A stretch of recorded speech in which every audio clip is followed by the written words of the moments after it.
Hey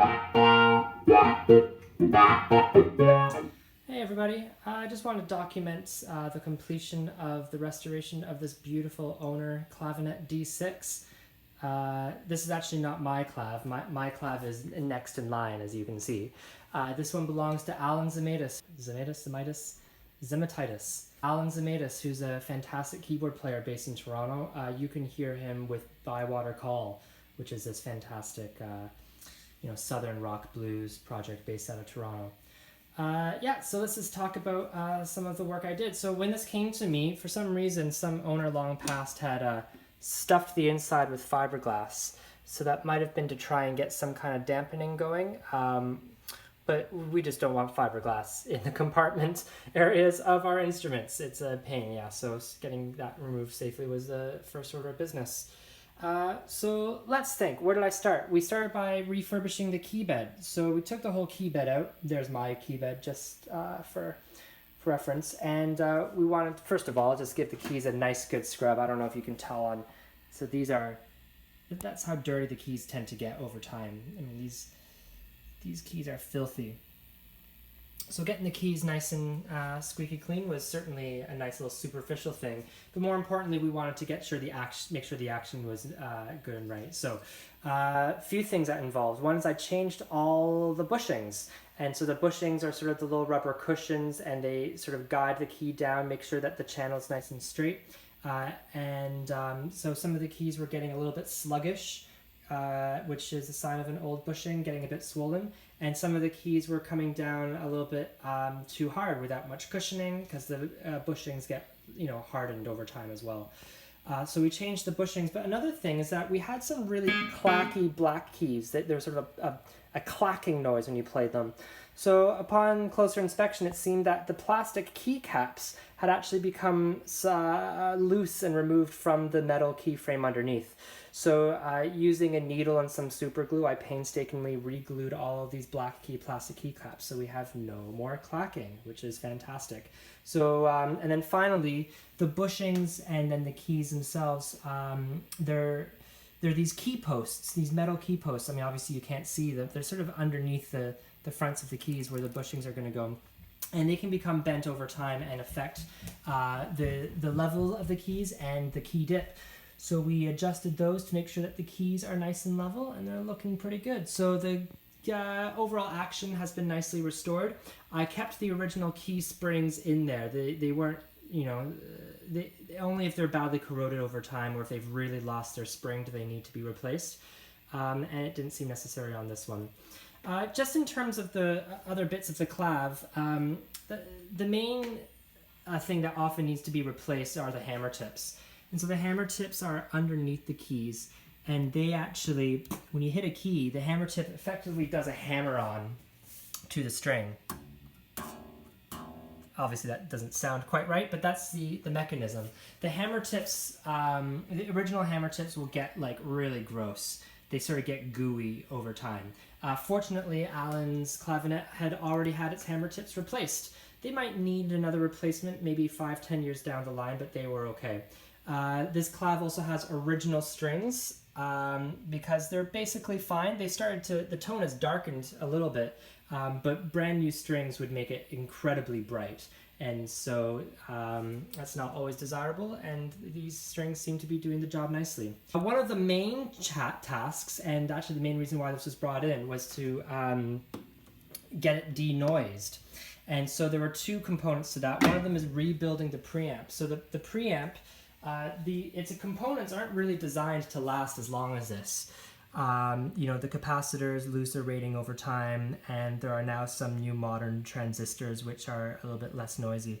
So took out the preamp, and I, using the vintage Vibe kit, rebuilt it, changed all the capacitors, changed the transistors, and I also checked, used my multimeter just to check all the resistors, and I replaced all the resistors that were had lost a little bit of their ratings over time, but resistors tend to stay okay. So I think it's about 3 of them I swapped out.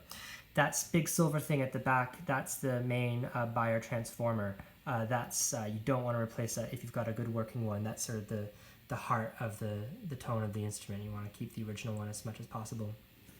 So rebuilding the preamp addresses a high-end hiss that you can get you know, when the capacitors kind of lose their juice over time. But the other thing that makes a clav so noisy is that you've got these really big, like massive single coil pickups. You can get aftermarket humbuckers, but you know, there's an impact on the tone as well. So keeping that in mind, not only that, but this preamp here, it just kind of sits out there in the open, right? So there's some shielding that needs to happen. As you can see on mine, I've already started. I decided to use some conductive copper tape. Aluminum tape also works, but the copper definitely matches the clav nicely. So this is just the start of the work I've been doing on mine, but back here to Alan's, I actually ended up building an entire enclosure using cardboard and the copper tape, so it's really nice. Now for the grounding and the shielding to actually work, it all needs to be grounded. So there's also, I soldered a new wire down to the grounding plate of the preamp and then connected it to this housing so that it's all nice and shielded. It's really hard to give you a sense of just how noisy the instrument is in the before times.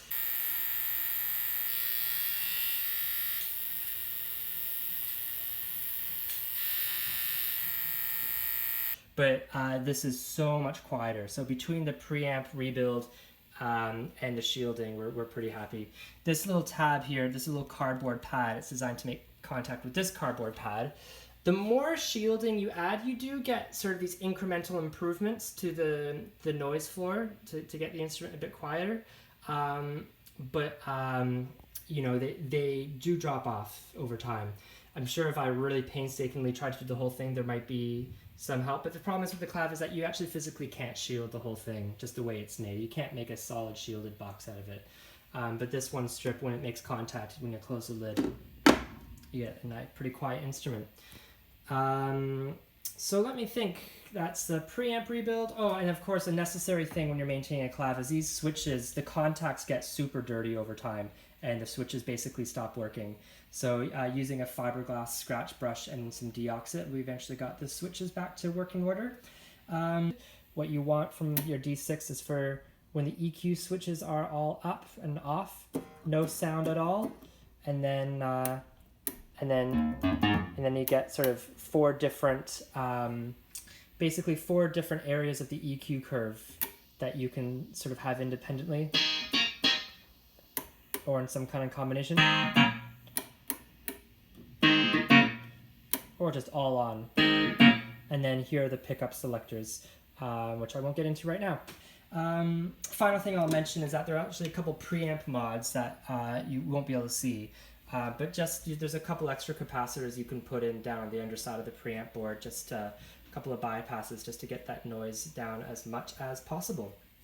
So let me think here. Keys were cleaned, bushings were replaced, keycaps glued back on, key posts leveled, preamp rebuilt, switches cleaned, shielding box, shielding everywhere, and then of course the nice finishing touch is a good polish with some good old Murphy's oil soap just to get the Tolex and the wood looking really nice.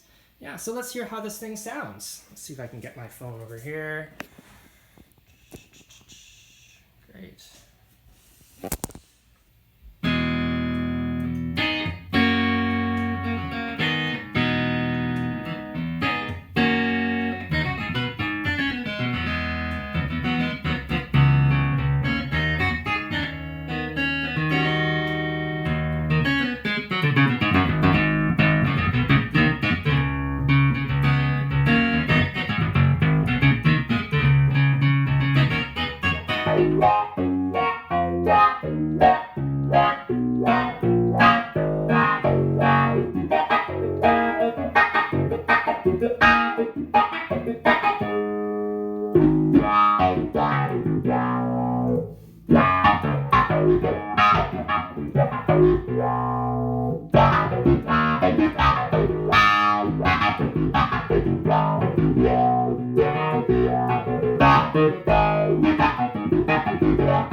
so that's this nice little D6.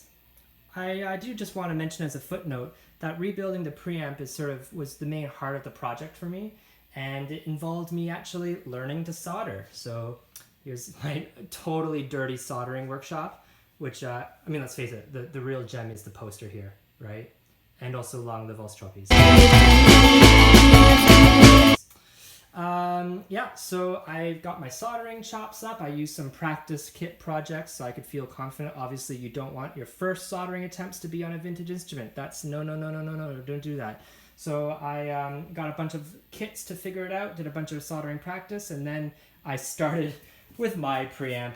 Gosh, if you're, make sure that your next soldering project isn't somebody else's instrument, right? Anyway, so all that work and a nice little oil soap polish later, and here we go. It's Alan's restored clavinet. It's actually about to be rented out for a session over at Canterbury, so I hope the folks there, I hope Jeremy Darby enjoys it, and that the noise floor is nice enough for you.